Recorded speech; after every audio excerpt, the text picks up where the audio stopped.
प्यारे दोस्तों, कहा जाता है कि पिछले वक्तों में एक ऐसी बस्ती थी कि जहाँ के लोग गैर मुस्लिम थे। वो अल्लाह को नहीं मानते थे, बल्कि सांप की पूजा किया करते थे और सांप के बुत बनाकर उसके सामने अपनी मुरादें मांगते। उनका अकीदा तो ख़राब था ही, लेकिन एक बहुत जाहिलियत की बात थी कि वहाँ पर अगर कोई बे औलाद जोड़ा होता तो वो औरत को ही कसूरवार बना देते। उन्होंने एक जगह बड़े बड़े सांप पाल रखे थे। उनमें जो सबसे बड़ा सांप था उसे वो देवता कहते थे। वो सांप बेइंतहाई जहरीले थे। वहाँ का एक बड़ा पंडित था जो उन सब में सबसे ज़्यादा बूढ़ा था। उसकी बात बस्ती वाले मानते थे। अगर कोई बांझ औरत का शौहर उसके पास आकर शिकायत करता तो वो अपने आदमियों को हुक्म देता और वो उस औरत को रस्सी से बांध कर लाते और एक रात तक उसे जुल्म और जबर का निशाना बनाते। फिर उसे आज़ाद करके कहते कि जाओ और रात के अंधेरे में तुम्हें गाय का दूध निकालना है और हमारे सांप देवताओं को जाकर दूध पिलाना है। औरत बेचारी क्या करती। सदियों से जुल्म चलता आ रहा था कि कोई भी औरत जिसके यहाँ कोई औलाद नहीं हो रही थी तो वो अपनी गाय का दूध निकालती और अंधेरे में गिरती पड़ती उस जगह पहुँचती जहाँ पर सांपों को रखा गया था। वो उनके सामने बड़ा सा दूध का प्याला रखती। अगर कोई औरत दूध का प्याला रखने में कामयाब हो जाती और वो सांप दूध पी लेते तो उस औरत से कहा जाता कि ऐ औरत, हमारे सांप देवता ने तुम्हारे इस नजराने को कबूल कर लिया है, लेकिन इम्तिहान अभी बाकी है। अगर तुम्हारे यहाँ बेटा हो गया तो समझो सांप देवता तुमसे खुश हैं, लेकिन अगर बेटी हुई तो फिर से तुम्हें इन्हीं सांपों के आगे डाल दिया जाएगा। इसके बाद अगर कोई औरत ये सब करने के बाद भी जब बेटी को जन्म देती तो जालिम बस्ती वाले उसे उन्हीं सांपों के आगे डाल देते। सांप उसे बारी बारी डस कर वहीं ख़त्म कर देते, यहाँ तक कि उस औरत की लाश गल सड़ जाती। जब औरतों पर जुल्म जबर की हद हो गई तो एक अल्लाह वाले, जिनके बारे में कहा जाता था कि उन पर सांपों का जहर असर नहीं करता था और ये एक तोहफा था जो आपको अपने उस्ताद से मिला था। उस्ताद ने खुश होकर आपको ये इनाम दिया था। हुआ ये कि आप जंगल में इबादत कर रहे थे। इबादत के बीच आपको एक औरत की चीख सुनाई दी। आपने जाकर वहाँ देखा तो एक औरत बेहोश पड़ी थी और वो हामिला थी। उसके पास एक सांप था जिसने उस औरत को डस लिया था। अल्लाह ताला ने आपको हिम्मत भी दी हुई थी। आपने अपनी हिम्मत से उसका इलाज किया और उस औरत को बचा लिया। वो औरत होश में आई तो आपको बहुत दुआएं दी और वहाँ से चली गई। आपके उस्ताद ने इस अमल को पसंद किया और आपको दुआ दी कि कभी भी तुम्हें सांप डसेगा तो तुम पर सांप के डसे का कोई असर नहीं होगा। उसके बाद अल्लाह ताला ने आपसे ये काम लेना था। आप बहुत दूर दराज की बस्ती में रहा करते थे। कभी इस बस्ती के बारे में नहीं सुना था, लेकिन एक दिन आपके वो उस्ताद आपके ख्वाब में आए और कहा, मेरे बेटे, तुम्हें एक ऐसी बस्ती में जाना है कि जहाँ पर औरत पर फिर से जुल्म हो रहा है। तुमने अल्लाह का नाम लेकर उस औरत का इलाज किया था, अल्लाह ताला ने उसे शिफा दी। तुम जानते हो वो औरत उसी बस्ती की थी। अब जाओ उस बस्ती में जाकर मज़ीद औरतों को बचाओ। वो औरतें जो जुल्म का शिकार हैं, वहाँ पर सांपों की पूजा की जाती है। वहाँ जाकर तुम्हें उन औरतों को उस जुल्म से निजात दिलवानी है। अल्लाह ताला तुम्हारा हामियों नासिर हो। आपने जब उस्ताद का हुक्म सुना तो उस बस्ती की तरफ चल पड़े। अल्लाह वालों को तो नूर की रोशनी मिल जाती है। आप चलते जा रहे थे जबकि गुप्त अंधेरा था। जंगल ही जंगल था और वो बस्ती घने जंगल के बीच थी। वो उस बस्ती में दाखिल हुए। दरवेशाना लिबास में देखकर पहले तो किसी ने उन्हें अंदर नहीं आने दिया कि तुम कौन हो और हमारी बस्ती में क्या करने आए हो। वो बस्ती वाले उन्हें अंदर नहीं आने देते। इतने में उन्हें बूढ़े पंडित की बीवी चलती हुई आई और कहा, आने दो इन्हें, हमारे बड़े मुसाफिर को बस्ती में आने से मना नहीं करते थे। पंडित की बीवी के कहने पर अल्लाह वाले अंदर आ गए। देखा तो एक तरफ मंदिर में बहुत से सांप थे जिनको बंद करके रखा गया था। उन सांपों की पूजा की जा रही थी। एक बड़ा सा दूध का प्याला उनके आगे रखा हुआ था। गांव के लोग सांपों के आगे माथा टेके अपनी अपनी फरियाद पेश कर रहे थे। ज्यादातर लोग यही मांग रहे थे, औलाद दे दो, चांद सा बेटा दे दो। अल्लाह वाले ने बूढ़ी औरत से पूछा, ये सब सांपों के आगे सिर झुकाकर बस बेटा क्यों मांग रहे हैं? बूढ़ी बोली, मुसाफिर काम से काम रखो, अभी मेरे शौहर ने सुन लिया तो इन्हीं सांपों के आगे तुम्हें डलवा देगा। ज्यादा सवाल नहीं करो।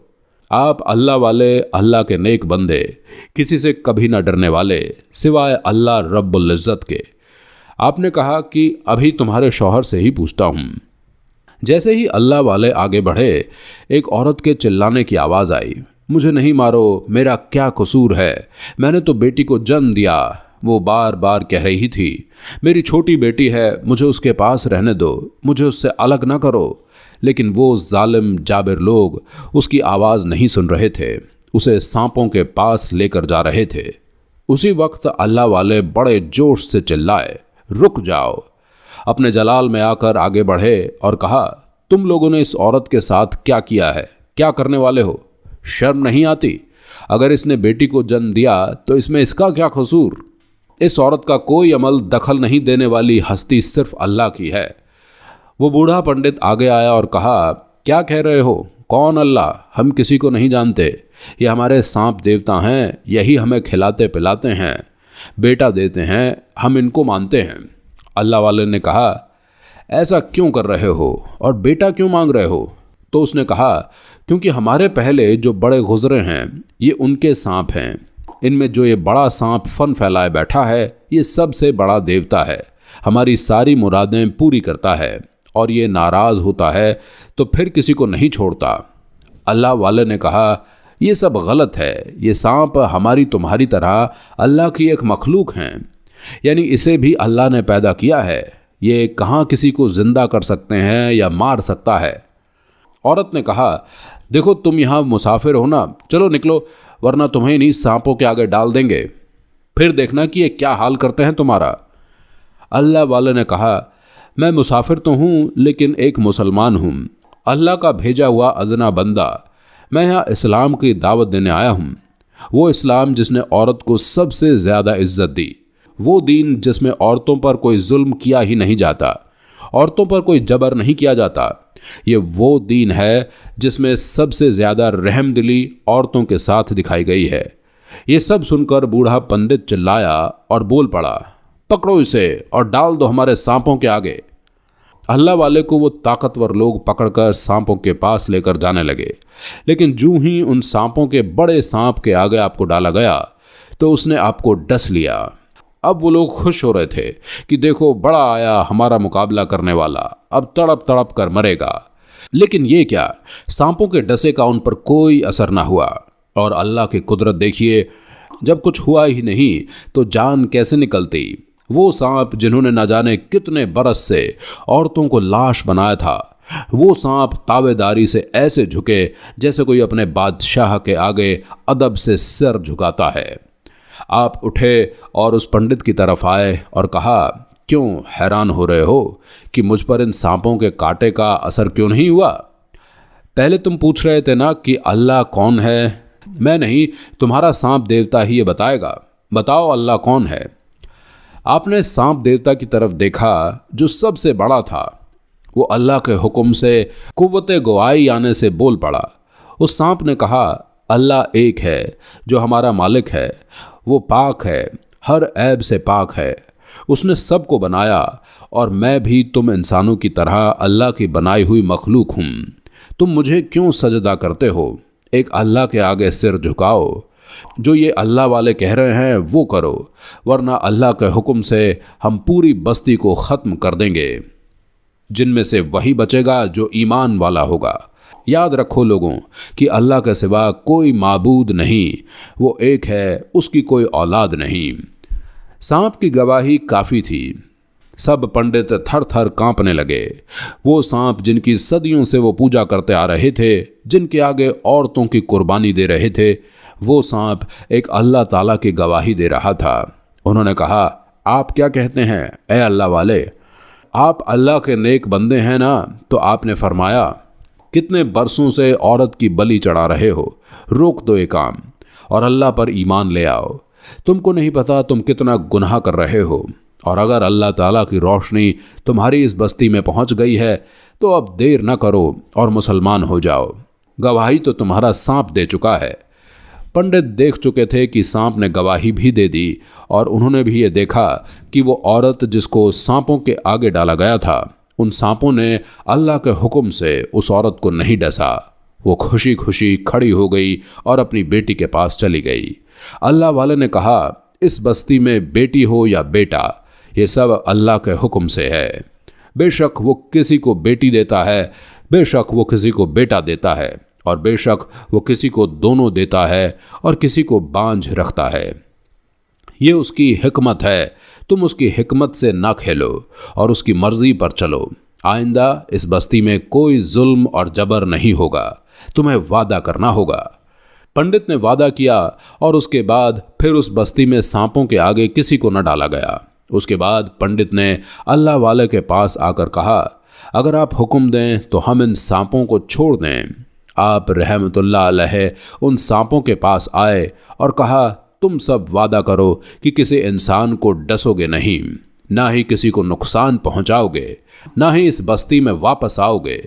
तो सांप अपने फन को फैलाकर बोला, जो आपका हुक्म, हम यहाँ से जा रहे हैं, हमारा काम यहीं तक था, आपने हमारी मदद की, अल्लाह ताला आपका निगहबान हो।